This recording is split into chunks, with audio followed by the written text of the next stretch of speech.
एक नगर में एक ब्राह्मणी रहती थी। उसके पति का स्वर्गवास हो गया था। उसका अब कोई आश्रयदाता नहीं था, इसलिए प्रातः होते ही वह अपने पुत्र के साथ भीख मांगने निकल पड़ती थी।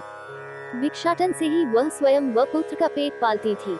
एक दिन ब्राह्मणी घर लौट रही थी तो उसे एक लड़का घायल अवस्था में कराहता हुआ मिला। ब्राह्मणी दयावश उसे अपने घर ले आई। वह लड़का विदर्भ का राजकुमार था। शत्रु सैनिकों ने उसके राज्य पर आक्रमण कर उसके पिता को बंदी बना लिया था और राज्य पर नियंत्रण कर लिया था, इसलिए इधर उधर भटक रहा था। राजकुमार ब्राह्मण पुत्र के साथ ब्राह्मणी के घर रहने लगा। तभी एक दिन अंशुमति नामक एक गंधर्व कन्या ने राजकुमार को देखा तो वह उस पर मोहित हो गई। अगले दिन अंशुमति अपने माता पिता को राजकुमार से मिलाने लाई। उन्हें भी राजकुमार भा गया।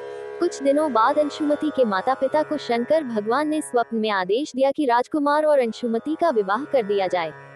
उन्होंने वैसा ही किया। सोम प्रदोष व्रत कथा महात्म्य। ब्राह्मणी प्रदोष व्रत करती थी। उसके व्रत के प्रभाव और गंधर्वराज की सेना की सहायता से राजकुमार ने विदर्भ से शत्रुओं को खदेड़ दिया और पिता के राज्य को पुनः प्राप्त कर आनंद पूर्वक रहने लगा। राजकुमार ने ब्राह्मण पुत्र को अपना प्रधानमंत्री बनाया। ब्राह्मणी के प्रदोष व्रत के महात्म्य से जैसे राजकुमार और ब्राह्मण पुत्र के दिन फिरे, वैसे ही शंकर भगवान अपने दूसरे भक्तों के दिन भी फेरते हैं। अतः सोम प्रदोष का व्रत करने वाले सभी भक्तों को यह कथा अवश्य पढ़नी अथवा सुननी चाहिए। सोम प्रदोष व्रत का महत्व। सोम प्रदोष के दिन भोलेनाथ के अभिषेक, रुद्राभिषेक और श्रृंगार का विशेष महत्व है। इस दिन सच्चे मन से भोलेनाथ की पूजा करने से मनोवांछित फल की प्राप्ति होती है।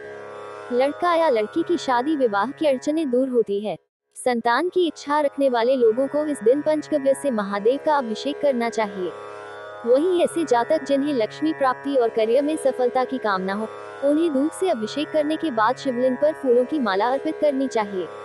मान्यता है कि ऐसा करने से भोलेनाथ अत्यंत प्रसन्न होते हैं।